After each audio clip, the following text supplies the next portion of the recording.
Buonasera, bentrovati a un nuovo appuntamento di Primus Inter Pares, consueto appuntamento settimanale del mercoledì del gruppo TV7.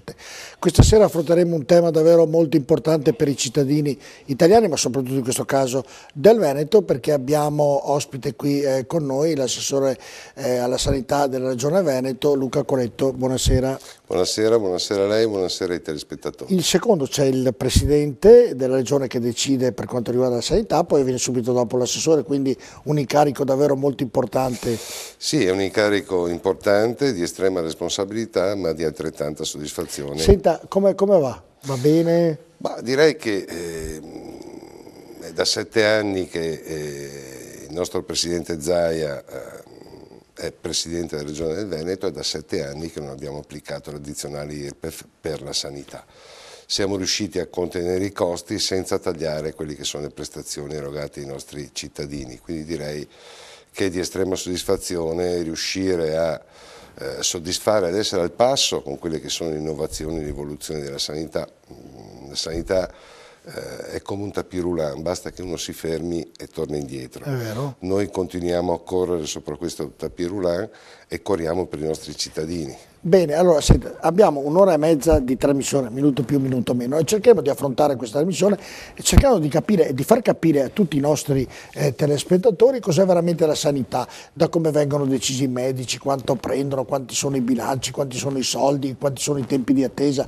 Parleremo di aborto, parleremo di tantissime altre cose, dei vaccini, quindi sarà una puntata molto interessante e l'assessore ovviamente ci spiegherà tutto quello che riguarda la sanità. Per prima però andiamo a conoscere l'assessore Luca Coletto in questa scheda.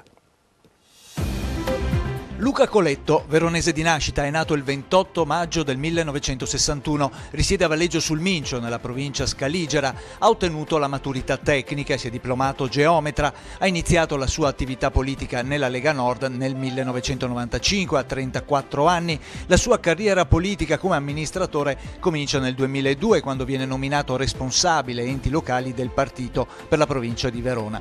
Ricoprendo poi dal 2004 al 2009 nell'amministrazione provinciale l'incarico di assessore all'ambiente e alle politiche faunistiche e poi come vicepresidente. Dal 2008 al 2009 è consigliere comunale a Verona, nel 2009 entra a far parte anche del consiglio direttivo dell'Unione delle Province d'Italia. L'anno successivo approda a Venezia, a Palazzo Balbi, sede della Giunta regionale del Veneto, con l'incarico di assessore alle politiche sanitarie della Regione Veneto, incarico che ricopre tuttora. Dal 2010 è coordinatore anche della Commissione Salute della Conferenza delle Regioni e Province Autonome.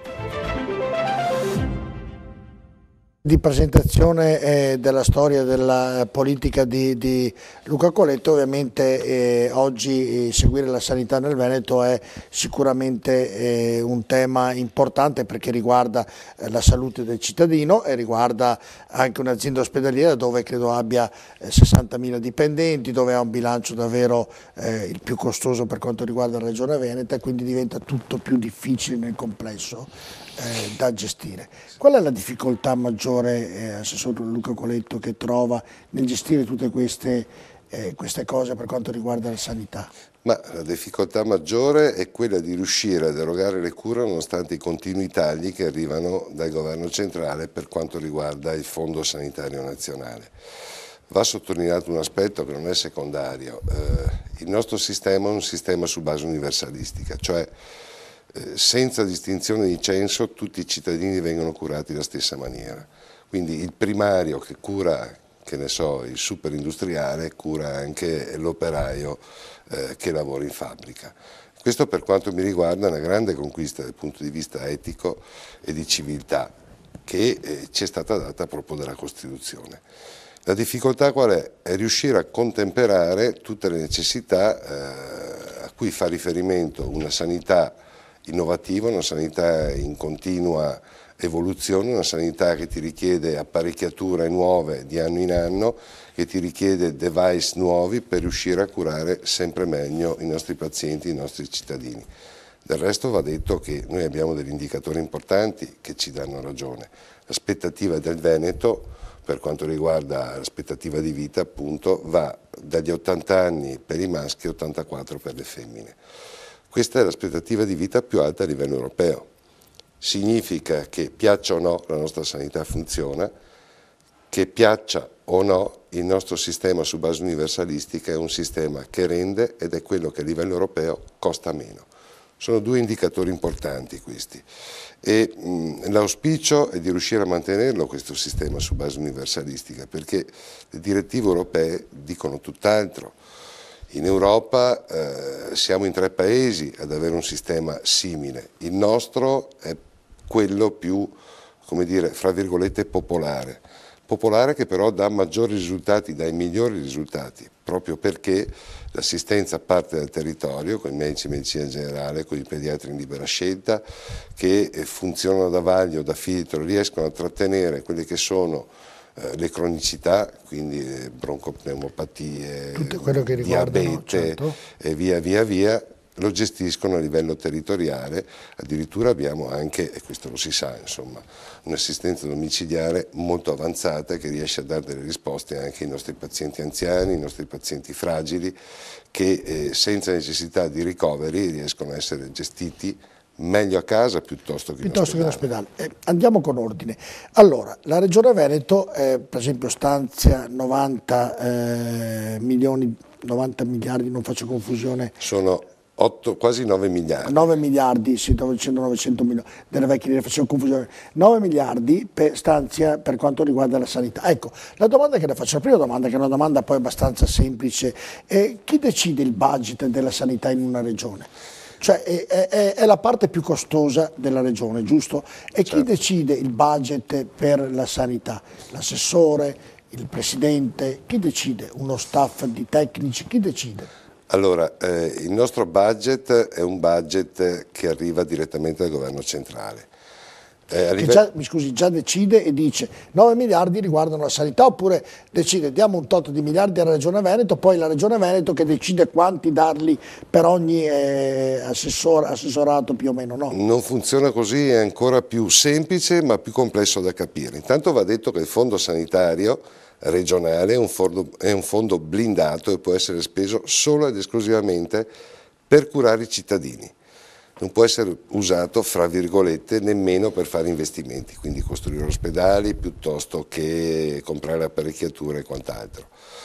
Questo è stato deciso, fra virgolette, dal governo centrale tanti anni fa, ma definito in maniera chiara con il decreto 118 del 2011. C'è un fondo nazionale che vale ad oggi 114 miliardi, il Veneto ha una quota d'accesso che è pari all'8,1%. Quindi circa 9 miliardi.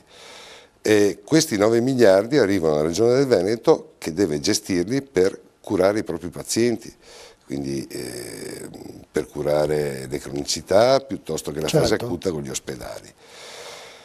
Arrivano in Veneto, noi abbiamo una struttura della sanità che è governata, dove l'apicale, chiamiamolo così, il dottor Mantoan, che elabora tutti quanti i vari documenti nel rispetto di quelle che sono le direttive nazionali e nel rispetto di quelle che sono le leggi regionali. Andiamo a decodificare, diciamo a scrollare questa grande struttura e andare a collocare tutte quante le varie risorse dove servono. Va detto che se noi abbiamo l'8,1% a livello nazionale, ce l'abbiamo per un criterio molto semplice, pro capite pesato, significa per cittadino è in funzione dell'età dei cittadini. Noi abbiamo parecchi anziani, quindi evidentemente devono essere pagati di più, perché c'è un'equazione molto semplice, meglio un algoritmo, dove il 20% dei cittadini costa l'80% del fondo sanitario, e sarebbero proprio gli anziani. Perfetto, capito. Senta, e di questi soldi si sa già i vari costi? Faccio un'altra domanda, dei vari interventi, cioè il costo dei vari interventi delle varie degenze hanno un iter più o meno similare, oppure ci sono interventi di costi A, interventi di costi B, e se sì, quali sono queste differenze? Allora, sicuramente sì, noi abbiamo l'alta specialità che costa molto di più.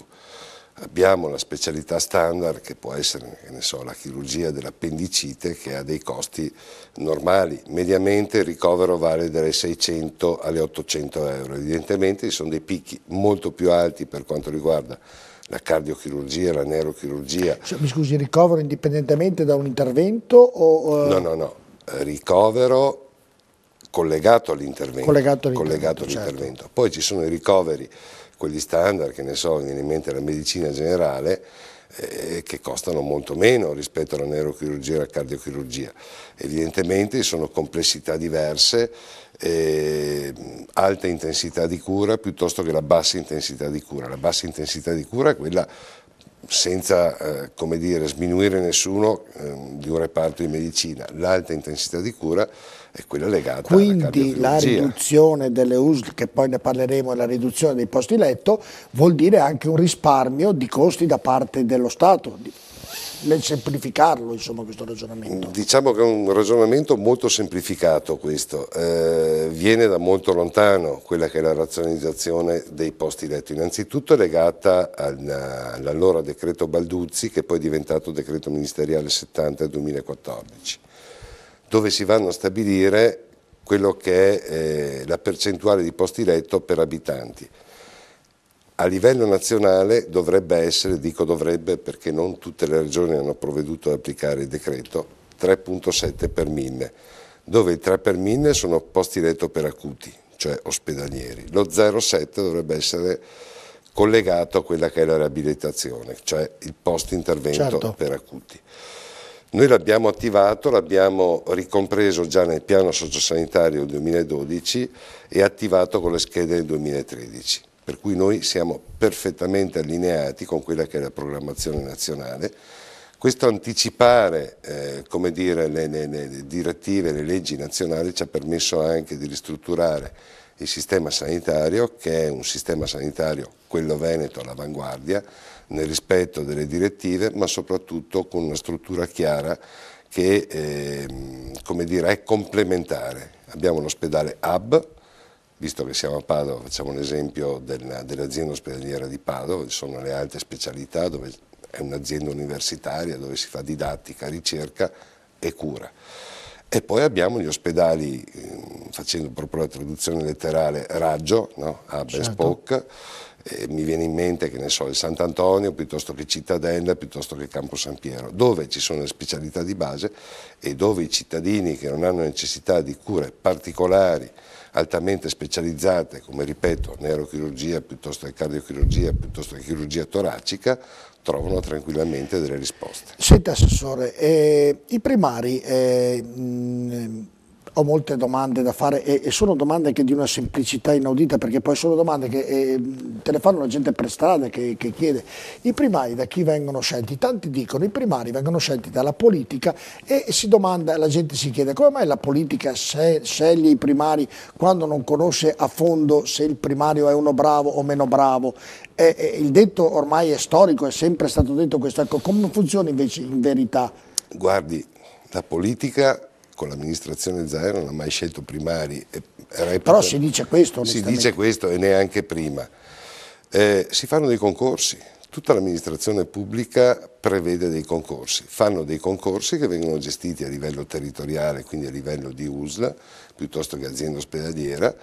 Il più bravo vince e diventa primario, molto semplice, più semplice di quello che si pensa. No, è vero, perché nelle volte è stato scelto, lo sceglie la politica sceglie il primario, il direttore, magari è anche giusto che lo scelga la politica, però i primari dovrebbero essere scelti per qualità e per bravura dello stesso chirurgo, insomma, in questo caso, o primario che deciderà di gestire un reparto, insomma. Ed è assolutamente così, vengono gestiti sempre ai sensi del decreto Balduzzi per titoli ed esami, oltre che per diciamo, quello che ha fatto un primario nella sua storia di chirurgo piuttosto che di medico in generale.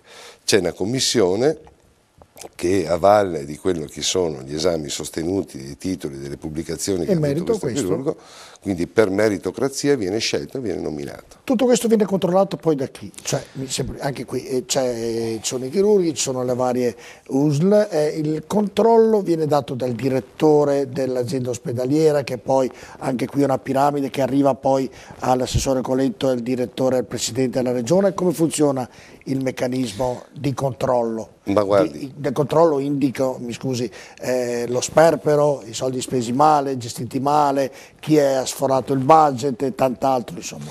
Abbiamo dei controlli che sono assolutamente precisissimi. Per quanto riguarda la nomina dei direttori generali, viene scelta una terna a livello nazionale che viene inviata nell'ASL di competenza dove si tiene il concorso, fa parte della commissione anche il direttore sanitario, si svolge il concorso e poi il direttore generale, sulla base degli esiti di questo concorso, nomina il nuovo primario. Attenzione che il direttore generale non fa parte della commissione, fa parte il direttore sanitario, quindi è tutto quanto tracciabile, tutto estremamente trasparente, tant'è che, come dicevo poc'anzi, i 3 commissari vengono nominati a livello nazionale, quindi non si può sapere prima chi sarà il primario, anche perché insomma, gli esaminatori non si sa nemmeno chi siano. Per quanto riguarda invece i budget, noi assegniamo in funzione appunto di vari criteri. Il primo è il pro capite pesato, quindi la presenza di pazienti anziani piuttosto che giovani nell'ULSS. Poi ci sono criteri diversi perché ad esempio le aziende ospedaliere, che sono ospedali regionali, vengono finanziati a funzione. Per funzione cosa intendiamo? Per specialità e per numero di pazienti che accolgono ogni anno all'interno delle proprie strutture. Mentre gli ospedali territoriali, che fanno capo alle ULSS, diversamente dalle aziende ospedaliere, vengono finanziati proprio per pro capite pesato e in funzione degli interventi che fanno. A fine anno, ma noi li monitoriamo trimestralmente, anzi mensilmente, perché le spese arrivano direttamente in regione, noi abbiamo una struttura che li monitora e quindi che sa esattamente qual è la posizione, non dico giorno per giorno, ma sicuramente mese per mese delle varie ULSS. In funzione di quelle che sono le necessità, ricordo che non abbiamo solo gli ospedali, non abbiamo solo, come dire, i pazienti, i medici, medicina generale e quant'altro, ma abbiamo anche strutture psichiatriche, abbiamo consultori familiari, c'è anche il sociale che fa capo alla sanità anche se indirettamente, quindi case per pazienti disabili, seguiamo anche la disabilità. Certo. C'è una struttura assolutamente complessa dove l'USL svolge il ruolo di coordinatore di coordinamento territoriale in riferimento sempre a quelle che sono le direttive regionali. Noi dobbiamo tener conto di tutte quante queste necessità, che non sono poche, sono molteplici, ma che sino ad oggi siamo riusciti a soddisfare in maniera, insomma, diciamo, abbastanza buona. Ecco. Leggendo le sue competenze, delle volte sarebbero da approfondire i temi, ma davvero dovremmo rimanere qui tutta la serata. Leggo nelle sue competenze, che non ne ha poche, dunque referente per le materie programmazione sanitaria e sociosanitaria, tutela della salute e programmazione dell'edilizia e finalità collettive, igiene pubblica, attuazione dell'articolo 20 della legge 67, non leggo perché è troppo lunga, la sicurezza alimentare, servizi veterinari e quelli ovviamente di non autosufficienza. Ha molte competenze come assessore, riesce a seguirle tutte? Ma guardi, come tutte le strutture piramidali ho un riferimento che è il direttore generale della sanità, con il quale non dico giornalmente ma settimanalmente ci confrontiamo insieme con i vari dirigenti di vari ambiti. Lei leggeva con curiosità l'articolo 20, l'articolo 20 non è altro che il finanziamento che dovrebbe arrivare dal governo centrale per quanto riguarda gli investimenti in sanità, quindi gli ospedali, quindi le apparecchiature, quindi tutte quante le strutture che servono, dico io, a innovare quella che è la rete ospedaliera. L'articolo 20 negli anni è stato tagliato quasi completamente e aveva un compito fondamentale ed importante, cioè quello di finanziare i nuovi ospedali. Con il Presidente Zaia abbiamo già fatto richiesta qualche anno fa, diciamo, un po' per tutti gli ospedali. Gli ultimi ospedali dove stiamo intervenendo, mi viene in mente Chioggia, dove è in fase di piena ristrutturazione, Montecchio, dove è in fase di edificazione il nuovo ospedale, o meglio di ampliamento, e tanti altri ospedali hanno usufruito dell'articolo 20, che è un finanziamento parallelo a quello della sanità, non è il fondo sanitario come dicevo poc'anzi, perché il fondo sanitario serve esclusivamente a curare i pazienti, a curare i cittadini veneti che hanno necessità.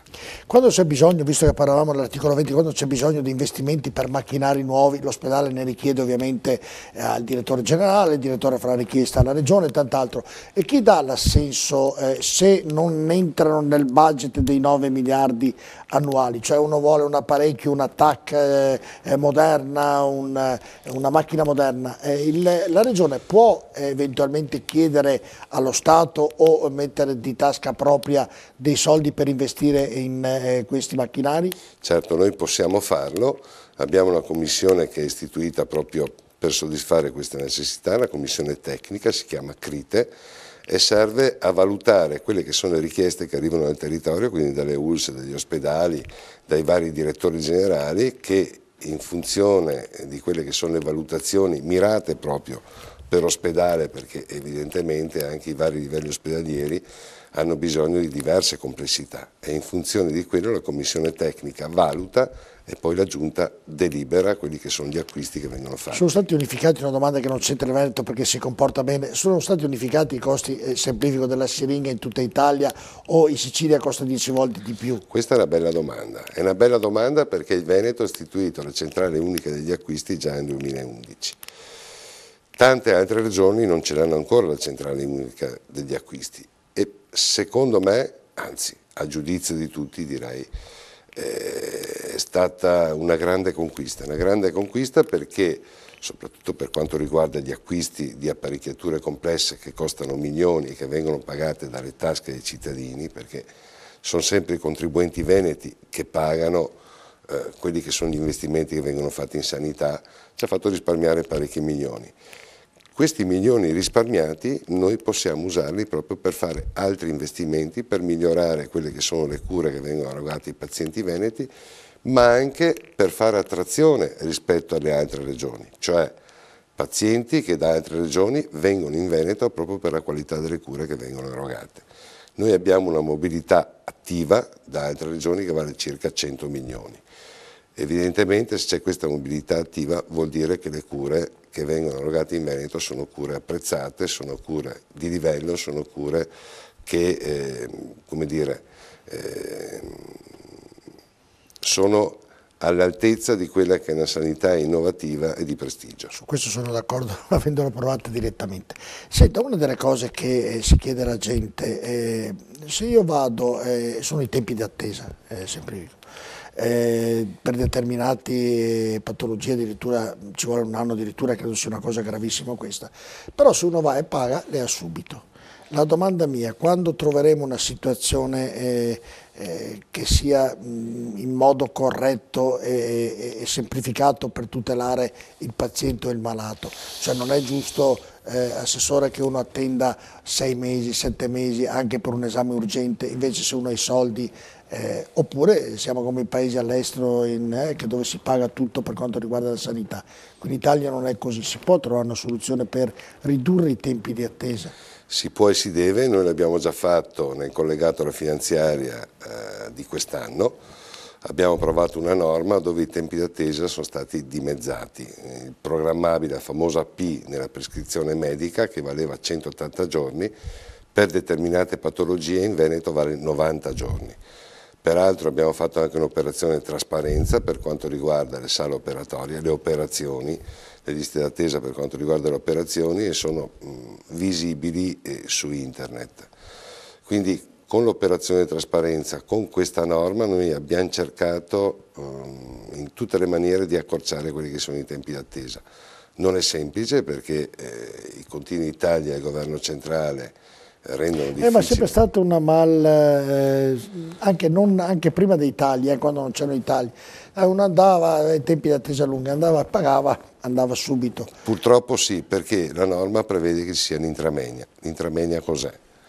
È una possibilità che hanno i nostri operatori sanitari, i nostri medici, di erogare visite private all'interno delle strutture pubbliche.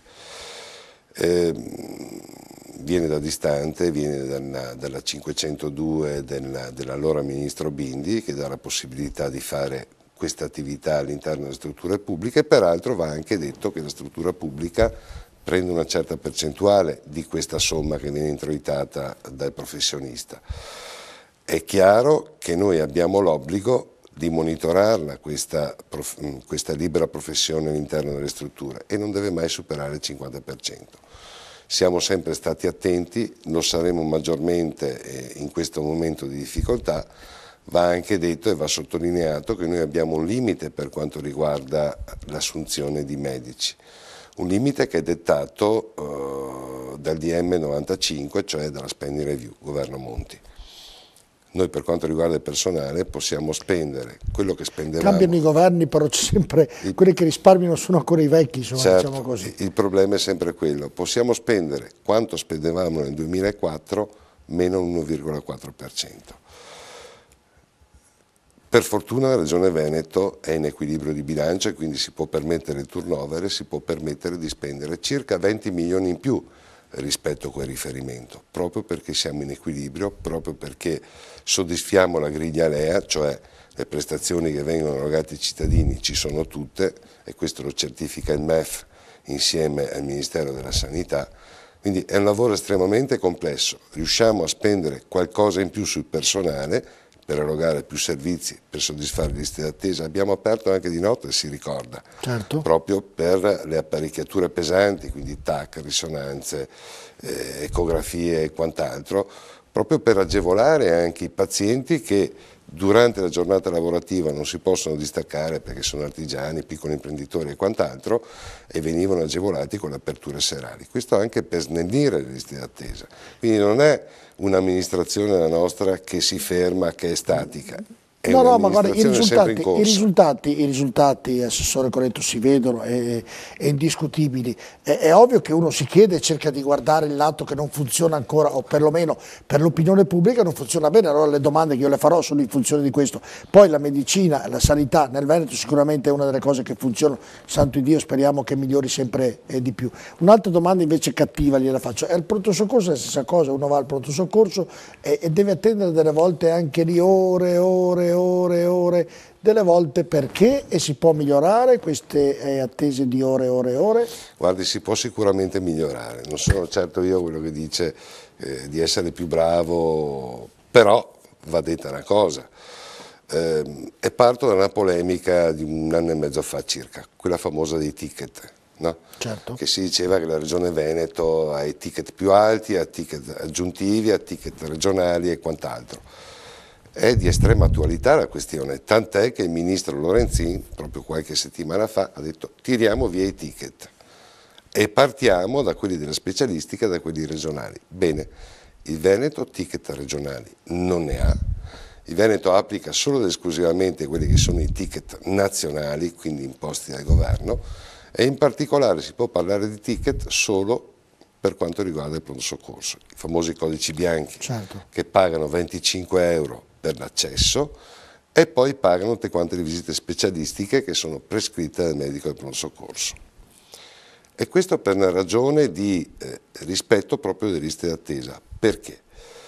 Perché tutti saremo capaci di andare al pronto soccorso per qualche patologia, dire sto male o questo e questo, e fare magari 3 visite specialistiche durante il ricovero in pronto soccorso e pagare solo i 25 euro, quindi saltando le liste d'attesa senza rispettare gli altri. Perché c'è chi usa anche questo metodo qui. Certo. Ci sono i furbetti dappertutto, insomma. Ma sì, ci sono dappertutto, ma poco male voglio dire, c'è il ticket che a un certo punto fa da filtro per queste questioni, perché sono questioni che uno può affrontare tranquillamente andando dal proprio medico di base che ti fa le prescrizioni, si fanno le visite specialistiche e poi il medico ti prescrive quella che era cura. Invece c'era la cattiva usanza proprio di andare al pronto soccorso e quindi saltare tutte le liste d'attesa e quant'altro. In Veneto non funziona così, si pagano i 25 euro con gli annessi e connessi, quindi le 3 visite specialistiche da 36,15 euro cada una. Il problema del pronto soccorso qual è? Che c'è sempre un sacco di gente, noi lo stiamo affrontando attraverso medicine di gruppo integrate che stiamo attivando su tutto quanto il territorio veneto, dove un raggruppamento di medici di medicina generale con delle apparecchiature di base può dare delle risposte, diciamo, ai codici bianchi che sono malesseri generici e che possono e devono trovare riscontro sul territorio, quindi in medicina generale, evitando di creare file infinite al pronto soccorso, dove il pronto soccorso... Le faccio una domanda, solamente quello che stai dicendo, per completare la sua risposta. Può essere che io sbagli, però nel vedere gli ospedali, specialmente di Padova, vedo che vengono sempre, ci sono manutenzioni continue, miglioramenti continui, sia all'ospedale civile, al Policlinico, sia a Sant'Antonio. I pronto soccorso mi sembrano siano anche ad Amo, siano rimasti sempre uguali. Spazio è quello, non è stato ingrandito, è stato allargato. È una mia impressione sbagliata o è così? Ma lei mi parla di Padova, però in giro per il Veneto... Io parlo di Padova perché ho visto Padova. Certo, stiamo intervenendo a tutti i livelli, innovando ad esempio il pronto soccorso, da qualche anno che è stato innovato quello di Chioggia, innovando il pronto soccorsi di Dolo, stiamo già intervenendo anche su quello, in vari ospedali stiamo intervenendo per innovare il pronto soccorso. Il pronto soccorso è, diciamo, il front office di un ospedale, visto e considerato che chi sta male arriva subito al pronto soccorso, deve dare delle risposte, deve essere estremamente organizzato e deve essere collegato a tutte quante le varie come dire, specialità. Di fatto noi abbiamo attivato da qualche anno il fast track, cioè il passaggio diretto per quanto riguarda due specialità, la ginecologia e la pediatria, proprio per agevolare situazioni di rischio dove il passaggio al pronto soccorso magari poteva essere in più, dove serve lo specialista immediatamente per dare delle risposte rapide. Vabbè, andiamo a prendere qualcosa, poi faccio una considerazione che non è una domanda. Di solito guardo e ho la sfortuna di esserci stato molto in ospedale e quando arriva il sabato e la domenica è vuoto tutto. Sembra che gli ammalati il sabato e la domenica non ci siano, è una battuta ovviamente questa, però è vero perché se vai dal lunedì al venerdì strapieno, code di qua, code di là, vai il sabato e la domenica sembra che non si faccia male a nessuno, per fortuna santo di Dio, perché davvero sarebbe traumatica la cosa se fosse così, però delle volte il malato, probabilmente ha ragione lei, delle volte fa anche per fare qualche visita in più e qualche volta ne approfitta, insomma, nel ragionamento che faceva prima. Andiamo in pubblicità, beviamo un goccetto d'acqua perché poi ho tantissime altre domande da farle, va bene, Assessore? Volentieri. A tra poco, rimanete con noi.